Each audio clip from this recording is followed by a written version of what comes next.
You always got this definite starting and stopping position. So tight, and I want to listen to it again in slow motion. Played right here, the 13 stroke roll.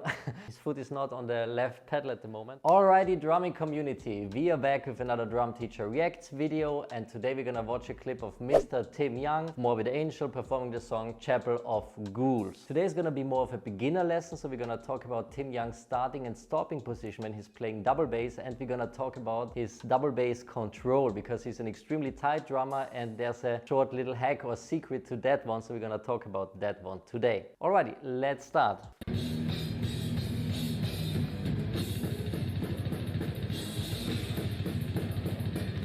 While he's playing, please pay close attention to his left bass drum beater. It's pushed against the bass drum head all the time.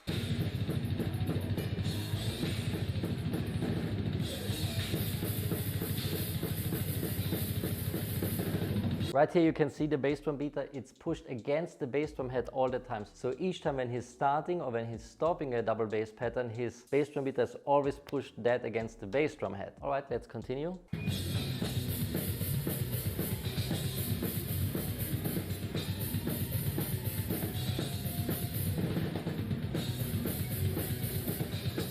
Kind of looks like Kerim Lechler, like Grimm from that camera angle.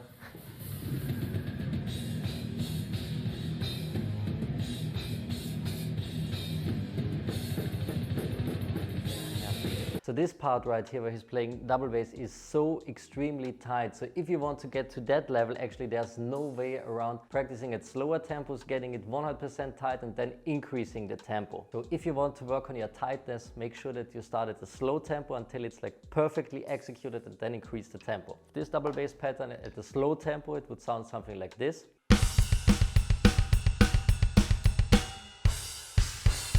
Once you are tight at a slow tempo, then increase the tempo. And once you're tight at mid-tempo, then increase the tempo again. I think the song is at around 190 or 200 BPM. Alrighty, let's continue. So tight.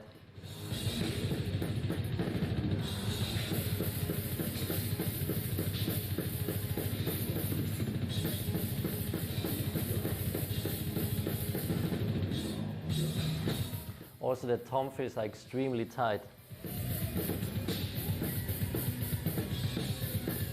Looks like he's having fun.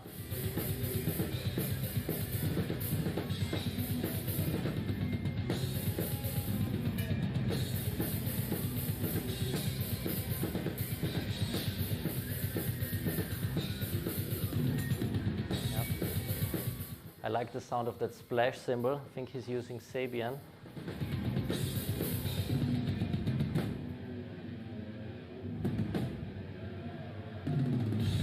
I have to stop right here because this tom fill, it sounds amazing, it's so tight, and I want to listen to it again in slow motion. So I know that this fill is not super fancy, but the execution of that fill is so tight and it sounds just great. Alrighty, let's continue. Again that fill. Single foot blast beat. Since he's now even performing a single foot blast beat, I think we're gonna now talk about his foot technique in detail. So for all of you that want to take your double bass drumming to the next level, make sure to check the link below to our free double bass masterclass. Alright, now let's head over to the practice pad setup and let's talk about the double bass starting and stopping position. And we are back at the practice pad setup. Again, today we got a little quiz right here. The solution to this one actually is the title of my favorite Morbid Angel record, by the way. So foot technique. Like mentioned earlier, Tim Young's starting and stopping position is always bass drum beater pushed against the bass drum head. As you could see in the clip, he's sitting extremely high. He's pushing his bass drum beaters always against the bass drum head. One big advantage you get that way is that it's kind of easier to play tight double bass patterns because you always got this definite starting and stopping position of the bass drum beater pushed against the bass drum head. In comparison to the bass drum beater be a bit further back, then it's a bit harder to control that one. If it's pushed against the bass drum head, then it's a little bit easier to control your bass drum beaters when playing double bass. So here's an example with just the right foot. As you can see with this definite starting and stopping position, it's a bit easier to control your bass drum beaters.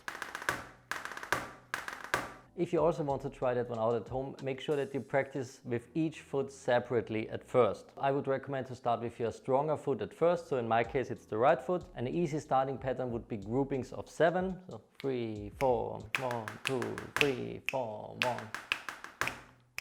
1, 2, 3. When you're practicing that stuff, always make sure that the bass drum beater is pushed against the bass drum head when you're not playing.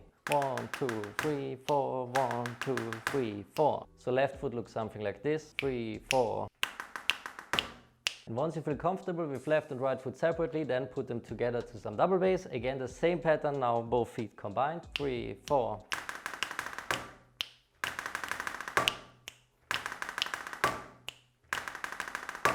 If you're using a high spring tension, then it's gonna be way more difficult to push the bass drum beater against the bass drum head when you're not playing. I personally always use a low to medium spring tension, so it's not that difficult for me to push the bass drum beater against the bass drum head. But again, keep that in mind. If you're using a maximum spring tension, it's gonna be kind of hard to really bury the beater. Once you're able to control the double bass pattern that I just played right here, the 13 stroke roll, then also try to decrease the amount of notes. So work your way down from 13 note strokes to 11 note, 9 note, 7 note and 5 stroke, even 3 stroke rolls. So let's finish this one with a 5 stroke roll.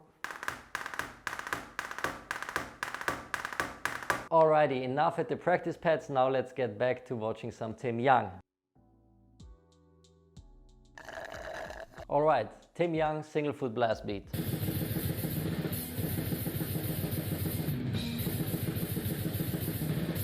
Again, so tight. He looks like he's having fun.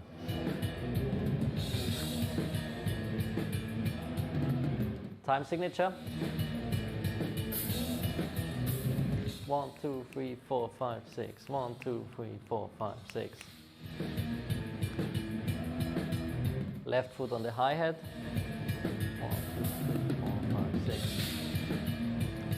Yeah, he's looking completely relaxed and in control.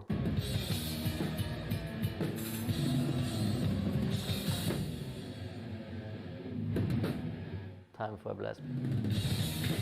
Again, that great tom feel. Extremely tight. And always remember, this is in a live situation. You know, right now for me it's kind of easy because I'm sitting in my rehearsal room, so it's easy to play tight, just record a couple of takes, take the best one. So this tom feel that's really tight, he just plays it twice during that song, but each time it's like perfectly tight. So hats off to Tim Young.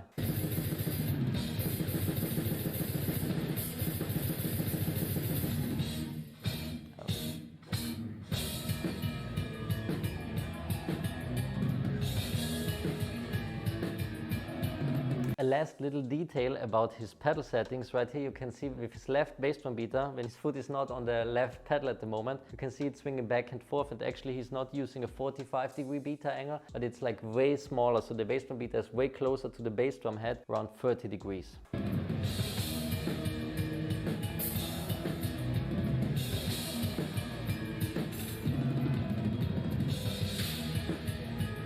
One, 2, 3, 4, 5, 6.